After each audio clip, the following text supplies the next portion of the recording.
Chris Wong, welcome to the conversation today. Thanks for having me, John. It's a real pleasure to be with you. You're joining us from the Boston area. I'm south of Salt Lake City in Utah.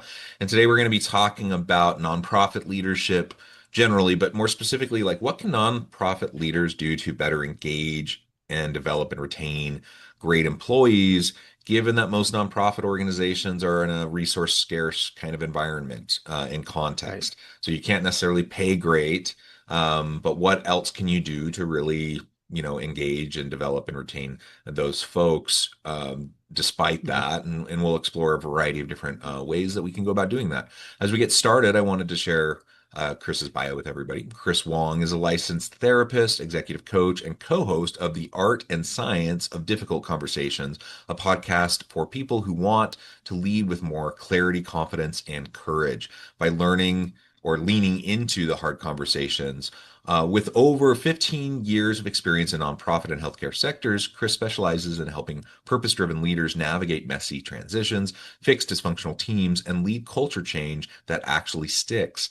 He's worked with He's worked as a therapist, built leadership programs from scratch, and coached hundreds of leaders who were brought to him to turn things around under pressure. Chris lives outside of Boston with his wife and two kids and serves on a multitude and multiple nonprofit boards and runs Leadership Potential, where he coaches new nonprofit executives to lead through chaos and build high performing, values aligned teams. So awesome. So many really great things about what you do and your background and all you've accomplished. Anything you would like to highlight before we dive on in? No, that's always such a high-minded summary, so I always hope that I live up to that summary. No, I get it. Like I always get a little, nervous when people read, a bio for me if I'm like a guest on another show or on a Yeah. panel or speaking at a conference or something like that. And I don't love it. I don't love it when people, highlight that. But it is important, for people to understand Sure. like where you're coming from and um, yeah, maybe we could start by just exploring a little bit about your background as a licensed therapist and how you really got into this nonprofit space as a coach and trainer and doing that kind of Yep. work. Yeah, so I actually got started as a licensed therapist and I was working at a residential treatment center of a nonprofit. So adolescents lived there, and it was the specialty was just really intense that we focused on. We focused on problem sexual behaviors Mm, and complex and developmental trauma. So there's a lot of family therapy as well as kind of ongoing stuff with them. And I think that's where I got my first taste of really leaning into hard conversations with everybody and just having to do those kind of things. But I got burned out, and so I found my way into learning and development, which I loved because I could still contribute to the field in some way. And then when I got the opportunity to do leadership and organizational development, I think that's where I found my passion of developing leaders because I was realizing the leaders are the ones that can really set the tone. They can lead the culture change. They can coach employees better than I can ever train them, but only if they're good at it and they can set the tone. And I've seen so many examples of good leaders turning even the worst teams around and making them high performing, and then also bad leaders being given a great team and then things falling apart yeah. all over the place. It makes a big difference, absolutely. And I think, your move from therapy into learning and development and coaching and kind of the HR world more broadly, I think that actually is a really great fit. I often tell people, that HR, can be oftentimes, for better or worse, kind of the therapy arm of organizations. You know, Yeah, yeah, like you get a lot of different things that probably other areas of the organization will never see in terms of the types of issues people are dealing with and struggling through and need accommodations for, and then trying to help, from a training and coaching and learning and development standpoint, like you're trying to help these people, all of which have stuff, right? They all have their own baggage, they have their stuff from outside of work, and you're trying to yep, optimize despite the fact that people aren't optimized. Like we yeah, all are, yeah. we're all super messy. And because we're all super messy, it does take, someone with a high EQ, I think, to be able to leverage, the diverse talents of a team, especially if they walk into dysfunction, right? Yeah, yeah. There is a field of therapy or psychology called organizational psychology, which Yeah. focuses on that kind of thing. But I just find that having that personal experience of like gone through the different levels of an organization and seeing it firsthand is also helpful. I think that's the difference between seeing that, having that experience and just thinking about it, learning about it. And Yeah. so it's certainly helpful in what I do now, for sure. Yeah, yeah, absolutely. So, in all of your experience, you've worked with lots of different leaders, lots of different organizations. Um, Disorganization, dysfunction, it's a common issue. In fact, pretty much every organization to some extent is going to have those issues. Maybe on a scale, more serious or severe than in other contexts. But humans are messy, and Yeah, organizations are just clusters of humans. So they're that's very right.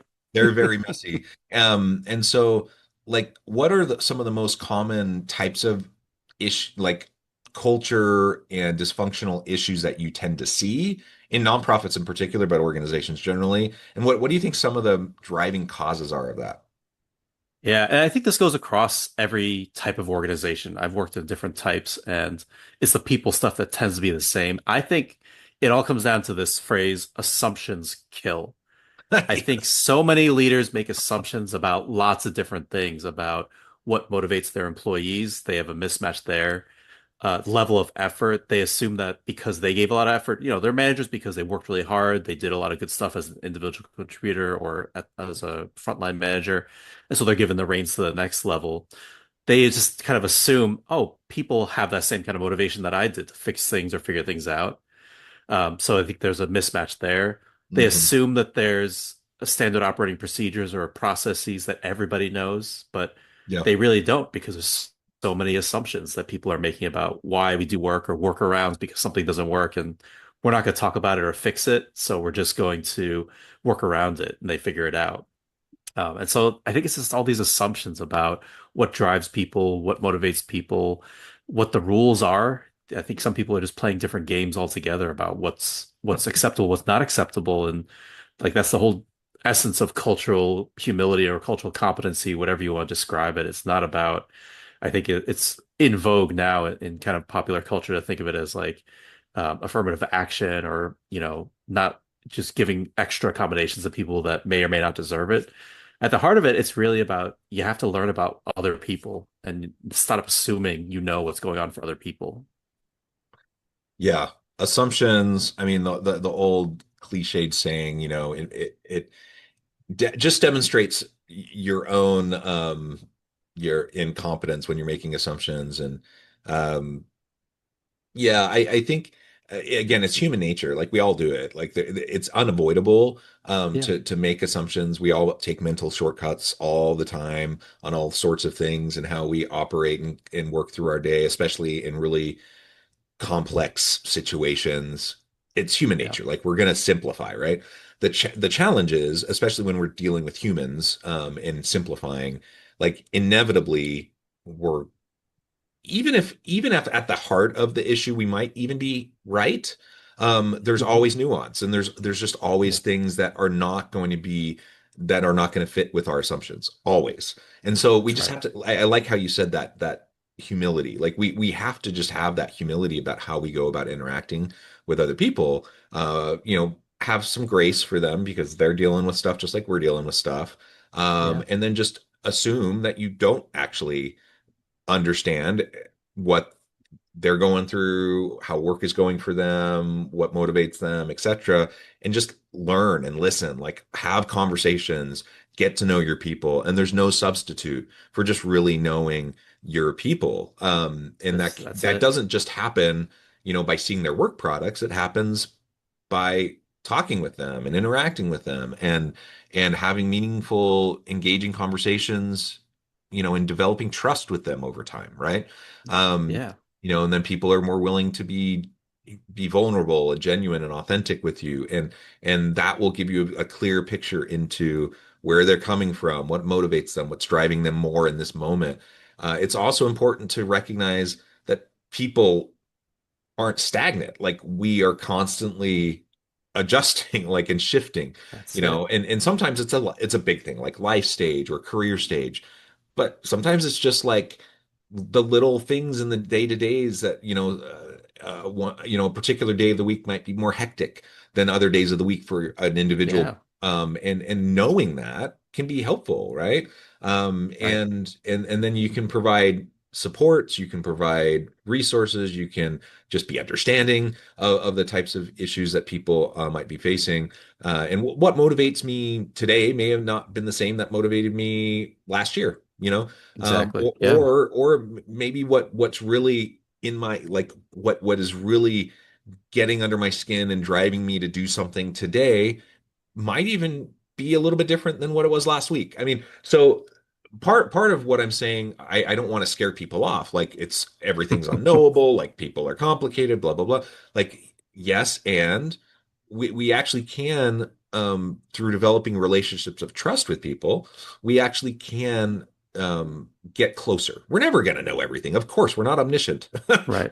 but we can get closer and we can better understand, and then we can have an environment, a psychologically safe environment where people just feel supported and safe to ask questions and to try things and that just be that create that's just such a more healthy kind of dynamic to be in. And unfortunately, Right.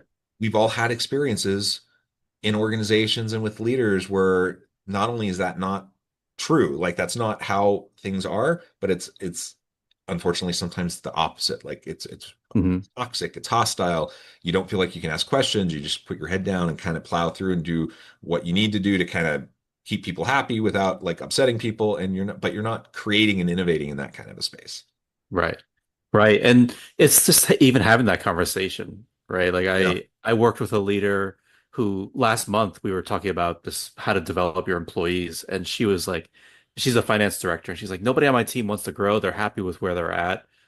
So how do I grow them or delegate stuff to them? And then we met individually a few weeks later, and she said, actually, I realized I haven't even ever asked them if they want to develop. I just assumed they didn't want to develop because they never asked for stuff. Yeah. And like that was like the key point for her. Like she was assuming based upon because her personality is, let me ask for more things, let me take the initiative. And her team may not be like that. Maybe they're happy with their where they're at, but we don't know that yet. And you don't know until you just ask the questions and be that, that curiosity, but also that genuine, like I really do want to know what you want and how do I best help you get to that level. Yeah, and there's a difference between like being happy where you're at and being complacent, being Mm, disengaged, yeah. right? And I think sometimes Yep. we couple those and we assume, oh, someone's not ambitious, they're not pushing for the next level, they're not, trying to move up, that they must be apathetic, they must be lazy, they Mm, must be, they're not truly invested. And that's not true. Like yeah. there's lots of people, again, it depends on a lot of different factors, but a lot of people, may be very comfortable where they're at. They don't want to go into a managerial role, for example. That's right. They're That's they're right. they're they're they're really good individual contributors or part of a really great team that they love working with. And that doesn't mean they don't want to be challenged. That doesn't mean they don't want to learn, that they don't want to grow. It just means maybe they don't want to learn and grow the way you did. Yes. Um, Yeah. so Yeah. And she said, this is the phrase I'll use forever for everybody else's. She said, I can't expect myself out of other people. yeah, I think that's which is so such a insightful.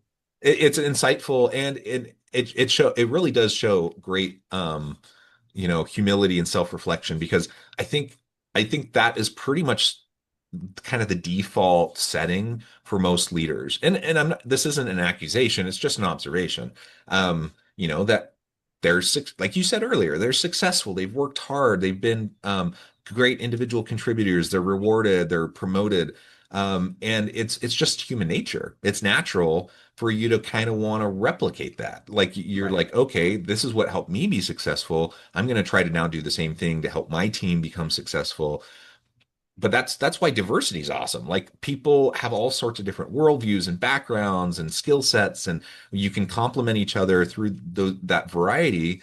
And as a leader, you don't want to replicate yourself. Like you already have you want to, Yeah. you want You to shouldn't help. want to. Yeah. Yeah, you should want to help other people fulfill their potential, not your potential. Right. Right. And Right. it's hard, I think, for a lot of leaders to first recognize that, and then once you recognize it, that's a great first step. But then you actually have to start to shift how you're interacting with other Yes. folks, right? That's based right. on that. And that's hard because you've always functioned a particular way, and maybe you've always functioned the way you've seen other leaders function, and so you think that's how you need to function.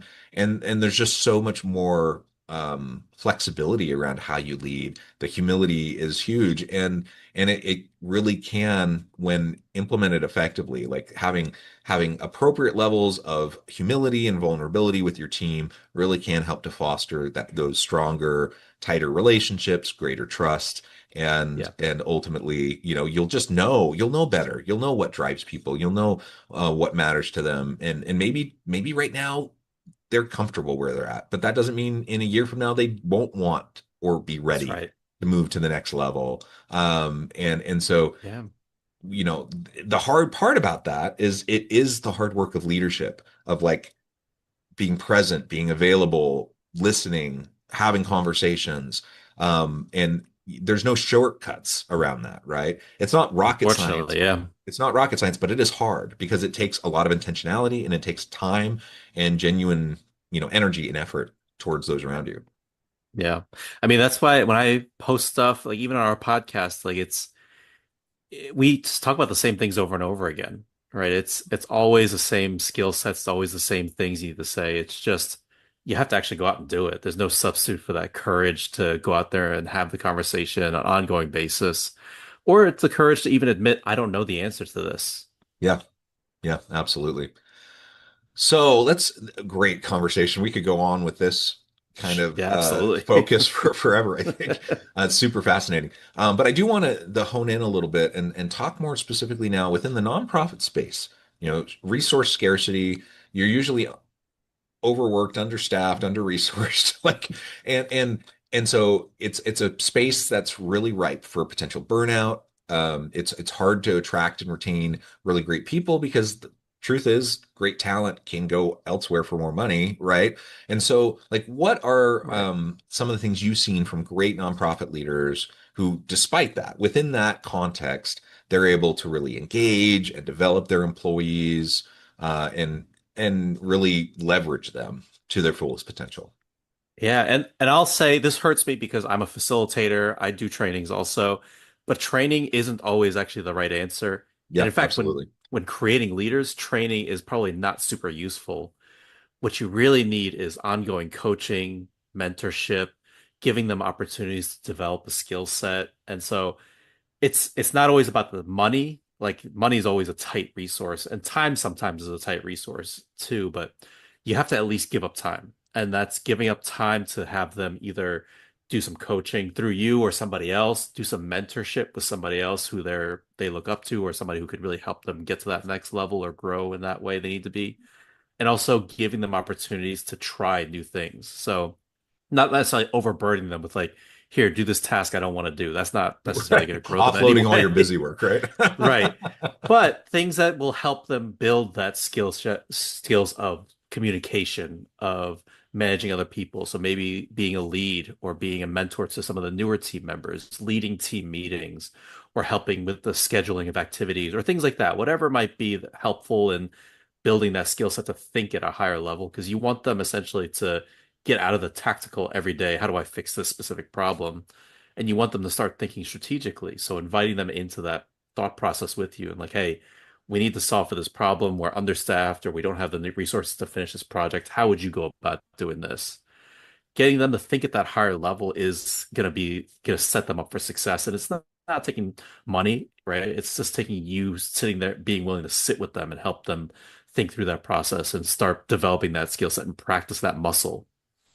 Yeah.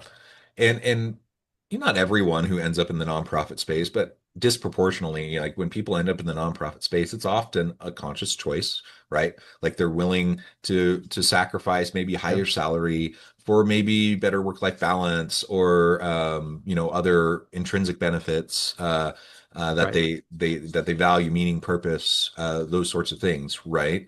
Um, and so just recognizing that, and again, knowing what those drivers are, kind of that public service motivation. There's a whole literature on this, but it does vary across people. Like, better understanding, like really truly, what are those intrinsic drivers? Maybe in the lack of more extrinsic drivers, what are the intrinsic drivers that are really pushing them? And for most people, you just identified one key one that is relevant to most people, and that is just opportunities to be creative and to learn and grow. And so Yeah. if you're pouring into your people, if you're investing in them, you're preparing them for future career opportunities, which is great. People value Yeah. that. But they just like to work with a boss they like. They like to work in a team that they like. They like to be able to develop themselves and learn and grow and see progress. And that's what good Yeah. leaders do. Like they help build the bench strength around them, Right. and facilitate great, interpersonal communication and dynamics and culture so that people can accomplish the good things together. Um, Right. and not everyone's going to be like super driven and motivated to be always like creative and innovative, but a lot of people, just being in that space of resource scarcity to like drive them to like optimize processes, be kind of more entrepreneurial in Mm. your mindset of like Yeah. create Yeah. Yeah. new approaches, innovate, and if something doesn't seem to be working, let's break it down and let's rebuild it better. That's something that excites a lot of people, and you can truly leverage that, and it'll help your organization work better, right? Right. Have you read the book Drive by Daniel Pink? Yeah, absolutely. I always use that as like kind of the basic framework. Like every person still wants this stuff, that autonomy, and they feel like they mastered something in the purpose. Hmm. Um, but they still want to be able to do stuff and still feel like they contributed and have those wins and feel like they're doing a good job. Nobody wants to do a bad job out of the day, right? It may look like they're trying to do a bad job, but they're just going through stuff, as you mentioned earlier. They might just be going through some stuff that day or that week or whatever. But people generally wake up, they're like, I want to have the best day possible. I don't want to screw up, really. And so how do you help them get those wins is how do you understand what do they need to be able to do that stuff and feel like they're in control of their domain and feel like they're getting better at it every day? Yeah, yeah, I love it. Well, Chris, this has just been such a fun conversation. I believe we could probably go on for hours, but I, Absolutely. I do know at the time I need to let you go here in a minute. Before we wrap things up for today, I just wanted to give you a chance to share with the audience how they can connect with you, find out more about your work, and then give us the final word for today. Yeah, you can find me on LinkedIn. I'm most active there. Chris Wong, LMHC. That's where I'm most active. You can connect with me there. My website, myleadershippotential.com. And if you're struggling with your team, you're struggling with your organization, you want to develop and grow them, give me a shout. My email is chris@myleadershippotential.com. I'm happy to always chat it out, even if it's not to work together. I just love giving advice and just helping people think through their issues. I love it. Chris, thank you so much. It's been a pleasure. I encourage the audience to reach out, get connected, find out more about what Chris can do for you. And as always, I hope everyone can stay healthy and safe, that you can find meaning and purpose at work each and every day. And I hope you all have a great week.